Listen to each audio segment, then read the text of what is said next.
Ou seja, se a pessoa aceitasse qualquer desses métodos de tratamento, ela sofreria tudo o que a gente já viu logo acima descrito no livro dos anciãos. Agora eu pergunto a você com todo respeito, aonde que está a lógica bíblica nisso?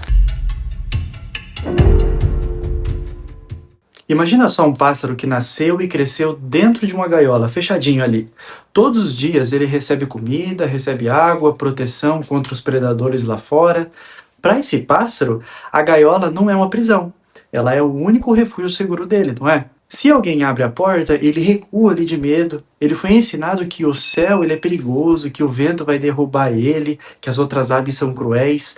O maior medo desse pássaro não é a falta de liberdade, mas é sim a própria liberdade.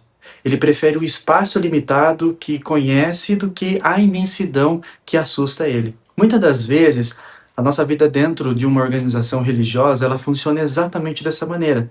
O medo de voar para fora não é a falta de coragem. Ela é o resultado de anos e anos aí ouvindo que o mundo é um lugar terrível, que só existe segurança dentro das grades invisíveis dessa doutrina.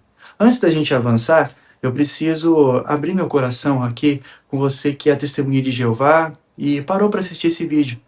Eu quero que você saiba que, com toda a sinceridade do mundo, que o conteúdo desse canal, o Betelito Oficial, não é um ataque a você, não é um ataque a quem é testemunha de Jeová. Eu não estou aqui para zombar da sua fé ou atacar os irmãos, as irmãs, que eu sei que são pessoas bondosas, são pessoas zelosas, que amam a Deus de todo o coração. Eu fui um de vocês. Eu vivi em Betel, eu servi com toda a minha alma por mais de 30 anos dentro dessa organização. O que eu faço aqui é documentar. Meu compromisso é com a verdade dos fatos, com o que a organização faz com seus adeptos nos bastidores. O meu objetivo é tratar esses assuntos com amor, com respeito, com a bondade que Jesus ensinou para nós. Se algo que eu mostrar aqui te causar desconforto, eu peço que você respire fundo e tente ver não como uma ofensa, mas como um convite ao raciocínio. A verdade, ela não precisa de defesas agressivas, ela simplesmente é. E se a sua fé é real, ela vai sobreviver a qualquer exame honesto.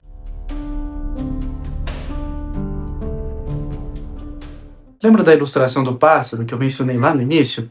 Imagina que um dia o dono da gaiola desse pássaro, ele diz que ele pode comer sementes amarelas. Aí depois no dia seguinte, ele proíbe as sementes amarelas e diz que elas são fatais. Ele libera apenas a casca da semente depois. E hoje em dia, ele diz que a semente inteira sempre foi aceitável. Como que fica a cabeça aí desse pássaro? Ele perde a confiança no próprio instinto dele e passa a depender totalmente da voz de quem segura a chave da gaiola. É exatamente isso o que tem acontecido com a questão do sangue ao longo de muitas décadas dentro dessa organização.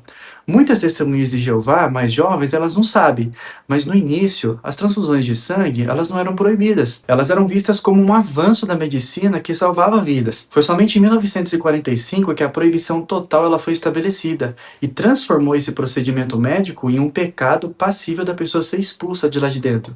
Como o livro dos anciãos, o Pastoreio Rebanho de Deus, ele diz pra gente lá no capítulo 18, parágrafo 3. Olha só o que ele diz. Ela aceita sangue e não se arrepende. Se uma pessoa aceita uma transfusão de sangue, talvez por causa de muita pressão, uma comissão não judicativa deve verificar o que aconteceu e avaliar a atitude da pessoa. Se ela estiver arrependida, a comissão deve dar ajuda espiritual. A atitude dos anciãos para com a pessoa deve ser a descrita em Gálatas, capítulo 6, versículo 1 e Judas 22, 23. Já que a pessoa está fraca espiritualmente, ela não estará qualificada para privilégios especiais por algum tempo. Em alguns casos, talvez também seja necessário remover outros privilégios da pessoa, como comentar nas reuniões e fazer partes dos estudantes nas reuniões do meio de semana. Dependendo das circunstâncias, a comissão talvez ache necessário providenciar que um anúncio seja dado na reunião do meio da semana. O anúncio deve ser feito da seguinte maneira: os anciãos cuidaram de um assunto envolvendo um irmão X. Os irmãos ficarão felizes em saber que, como pastores espirituais, eles estão se esforçando para dar a ajuda necessária. Por outro lado, notem agora, se os anciãos da comissão entenderem que a pessoa não está arrependida, deve-se anunciar que a pessoa se dissociou. Eu fico me perguntando aqui, quem que se arrepende de salvar a própria vida? Aqui que está a prova, então, de que se alguém aceita o sangue, essa pessoa automaticamente ela está assinando a sua carta de dissociação dessa organização. E isso estava envolvido qualquer tipo de sangue. Não importa se é o sangue de outra pessoa, se é da própria pessoa que ficasse armazenado ali. Assim como nós podemos ver na publicação Continue a Amar a Deus, que foi publicada em 2018, no capítulo 7, parágrafo 10, sobre o tópico ali de tratamentos de saúde e o sangue, que ela diz assim, prestem atenção. As testemunhas de Jeová sabem que se abster de sangue é mais do que não comer e não beber sangue. Significa não colocar sangue no corpo de nenhuma maneira. Isso inclui não aceitar transfusão de sangue, não doar sangue, nem guardar o próprio sangue para usar depois. Também inclui não aceitar nenhuma das 4 partes principais do sangue, glóbulos vermelhos, glóbulos brancos, plaquetas e plasma. Ou seja, se a pessoa aceitasse qualquer desses métodos de tratamento, ela sofreria tudo o que a gente já viu logo acima descrito no livro dos anciãos.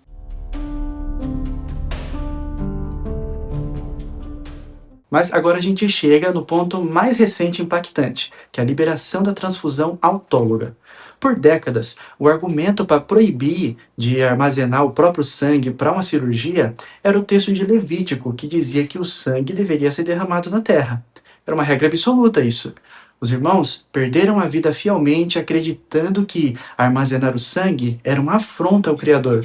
E agora, essa regra foi deixada de lado. O que antes era proibido por Deus, agora é permitido com um boletim que foi feito na organização. Depois de muitas orações e de analisar as Escrituras, o corpo governante decidiu esclarecer nossa posição sobre o uso do sangue do próprio paciente em situações médicas ou cirúrgicas. Foi feito o seguinte ajuste: cada cristão deve decidir por si mesmo como seu próprio sangue será usado em tratamentos médicos e cirurgias. Agora eu pergunto a você com todo respeito, aonde que está a lógica da Bíblia nisso? Esse vai e vem doutrinário cria uma insegurança profunda. Se a verdade de ontem pode virar o erro de amanhã, e o pecado de hoje pode ser a liberdade da semana que vem, em que base que a gente está construindo a nossa fé? A gente está seguindo a bússola imutável da Bíblia, ou nós estamos apenas reagindo ao balanço da gaiola conforme a mão de homens que movimenta ela? O custo dessas mudanças não é apenas tinta no papel.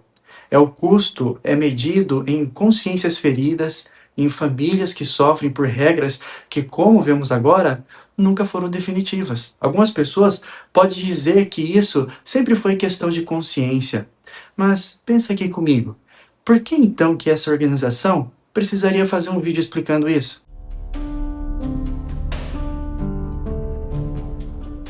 Sabe aquele pássaro na gaiola que a gente mencionou? Quando as regras sobre a semente ela muda o tempo todo, ele começa a viver em um estado de alerta constante. Ele olha para a comida e não sabe se aquilo vai alimentar ele, se vai matar ele no dia seguinte. Ele para de confiar nos seus próprios olhos e passa a olhar apenas para a mão do dono. Esse estado de confusão mental tem um nome na psicologia.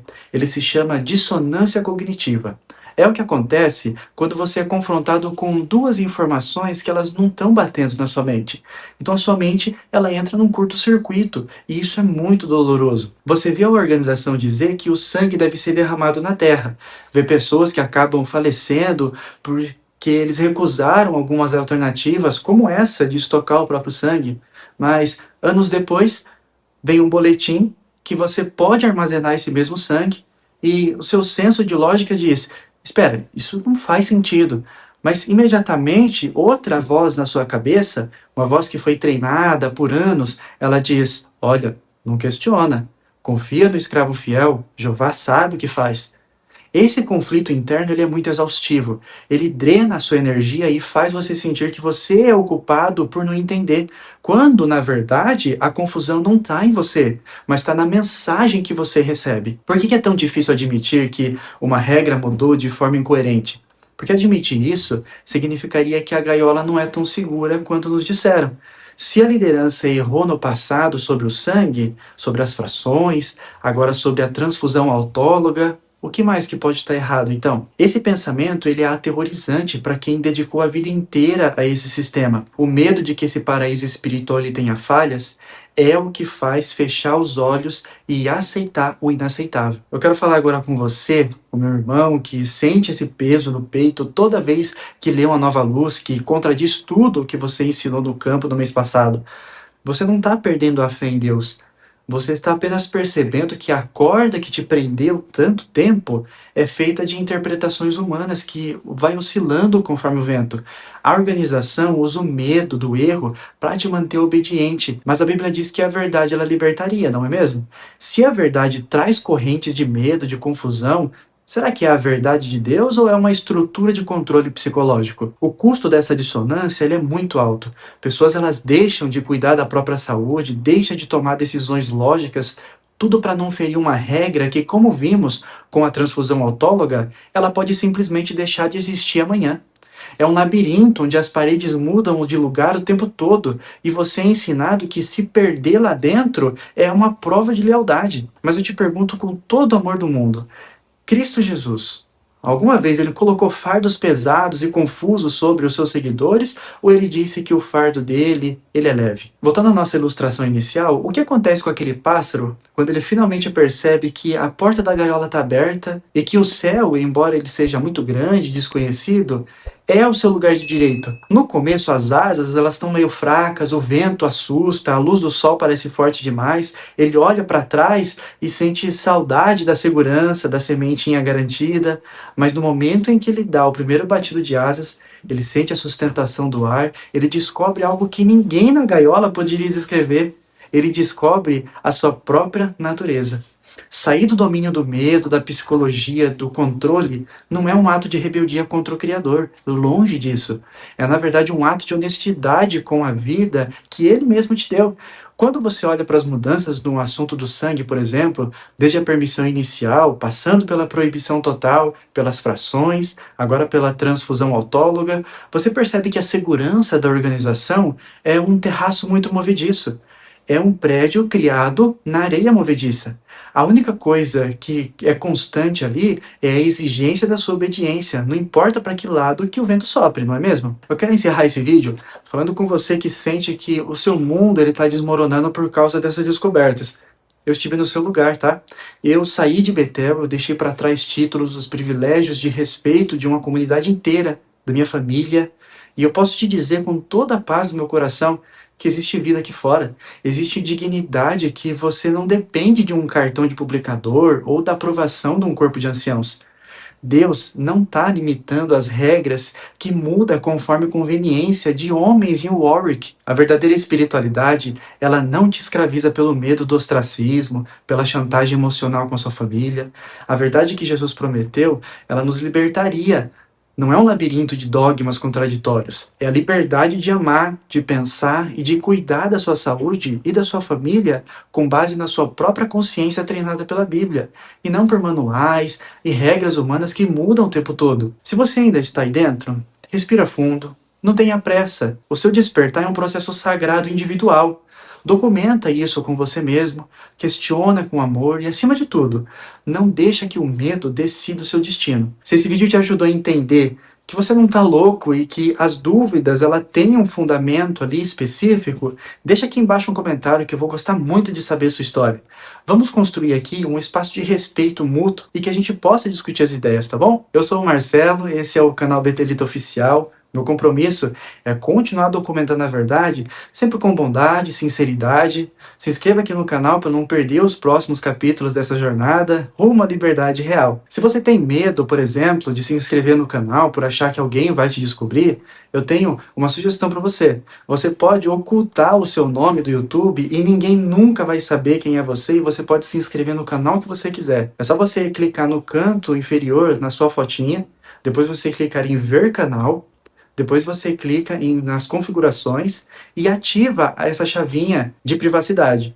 Essa chavinha vai garantir com que ninguém saiba aonde que você está se inscrevendo. Depois que você ativa essa chavinha, pode ficar despreocupado, se inscrever em qualquer canal, que ninguém nunca vai saber quem você é. Nem mesmo o dono do canal, nem eu vou saber quem você é. Mas é muito importante que você se inscreva, porque assim o YouTube entende que esse canal é relevante e leva para mais e mais pessoas ainda. Então, ative essa chavinha e se inscreva no canal. E se você quiser continuar aprendendo mais sobre esse tipo de organização que drena a sua energia, clica no vídeo que está aparecendo aqui na tela agora.